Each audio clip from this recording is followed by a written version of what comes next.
আসসালামু আলাইকুম। আমি হ্যাপি সিদ্দিকী। হ্যাপি মিনি কিচেনের পক্ষ থেকে আরেকটি রেসিপি নিয়ে আপনাদের সাথে হাজির হয়েছি। আজকে আমি একদম সিম্পল একটা রেসিপি আপনাদের সাথে শেয়ার করব।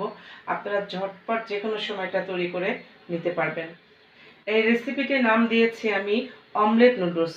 এটা আমার নিজস্ব রেসিপি। আশা করি আপনাদের ভালো লাগবে। আর আমার এই রেসিপিটি যদি আপনাদের ভালো লাগে তাহলে অবশ্যই আমার চ্যানেলটি সাবস্ক্রাইব করুন, লাইক, কমেন্ট, শেয়ার করে আমার পাশে থাকুন। আর পাশে থাকা বেল বাটনটি অবশ্যই ক্লিক করবেন যাতে করে নতুন নতুন ভিডিও আপলোড দেওয়া মাত্রই আপনারা নোটিফিকেশন পেয়ে যান। আর এই রান্নার পুরো প্রস্তুত প্রণালী আমার লিঙ্কে দেওয়া থাকবে, ওখান থেকে আপনারা দেখে নেবেন। তো বন্ধুরা, আর কথা না, চলুন আমরা রেসিপিটি শুরু করি। একদম সিম্পল, খুব অল্প সময় আপনারা এটা তৈরি করতে পারবেন। তো অমলেট নুডলস তৈরি করার জন্য আমার যা যা লাগছে, এখানে আমি নুডলস নিয়েছি। যে কোনো নুডলসই আপনারা নিতে পারেন। এটাকে আমি সেদ্ধ করে তেল মেখে রেখেছি। তেল মেখে রাখার কারণটা হচ্ছে একটার সাথে একটা লেগে থাকবে না। আর হচ্ছে পেঁয়াজ কুচি, লেবু, লবণ, আদা রসুন পেস্ট, কাঁচামরিচ, আর এটা হচ্ছে নুডলসের সেই মশলাটা, আর হচ্ছে মাংস, টমেটো, আর হচ্ছে ডিম, আর নিয়েছি সয়া সস, আর তেল তো লাগছেই। আসুন বন্ধুরা, আমরা রেসিপিটি শুরু করি। প্রথমে আমাদের নুডলসটাকে রান্না করে নিতে হবে। দিয়ে দিলাম সামান্য পরিমাণে তেল। এখন দিয়ে দিলাম পেঁয়াজ কুচি। পেঁয়াজের রঙটা ব্রাউন করার দরকার নেই, জাস্ট একটু হালকা ভেজে নিতে হবে। এখানে মাংসটাকে আমি এভাবে ছোট করে কেটে নিয়েছি। ঠিক এভাবে স্লাইস করে কেটে নেবেন। এখন দিয়ে দিচ্ছি সামান্য পরিমাণে মাংস, পুরোটা দিচ্ছি না। এটা হচ্ছে কি আপনাদের পরিমাণের উপর নির্ভর করে। আমি এখানে আজকে দুটো ডিম দিয়ে দেখাবো, এর জন্য আমি ঠিক অল্প পরিমাণে নিয়েছি। এখন দিয়ে দিচ্ছি আদা রসুন পেস্ট,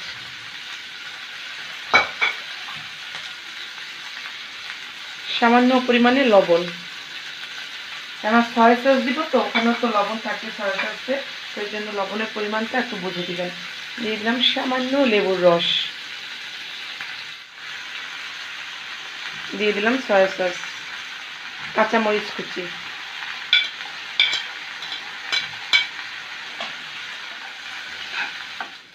মাংসটা ভাজা ভাজা হয়ে গেছে। এখন আমি দিয়ে দিচ্ছি নুডলস। ঠিক যেভাবে আমরা বাসায় নুডলস করি সেভাবেই রান্না করছি। এখানে ইচ্ছে করলে আপনারা সবজিও অ্যাড করতে পারেন।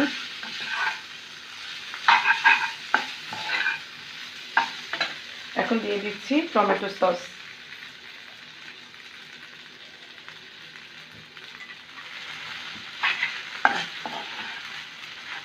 দিয়ে দিলাম নুডলসের মশলা।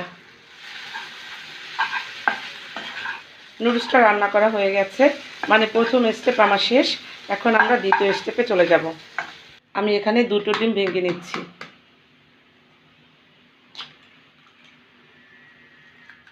দিয়ে দিচ্ছি সামান্য পরিমাণে লবণ। ঠিক যেভাবে আমরা বাসায় ডিমের অমলেট করি ঠিক সেভাবেই করছি। ভালো করে ফেটে নিতে হবে। দিয়ে দিলাম তেল, গরম হয়ে গেছে। এখন আমি ডিমটা ঢেলে দিচ্ছি।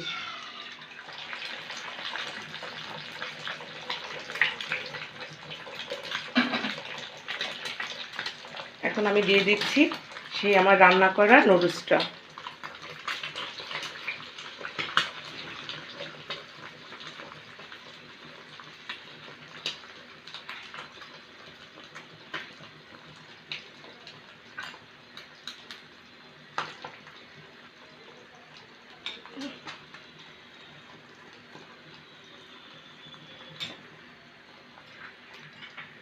দিয়ে দিলাম টমেটো কুচি।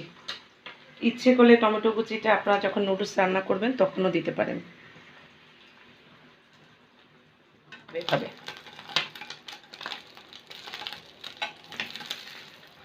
হয়ে গেল আমার অমলেট নুডলস। আশা করি বাসায় ট্রাই করবেন।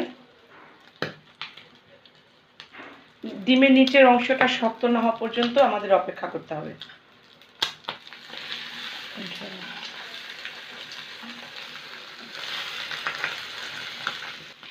উপরের অংশটা লাল লাল হয়ে গেছে। তো হয়ে গেল আমার অমলেট নুডলস। আশা করি বাসায় সবাই ট্রাই করবেন। সবাইকে শুভেচ্ছা, ভালো থাকবেন, আল্লাহ হাফেজ।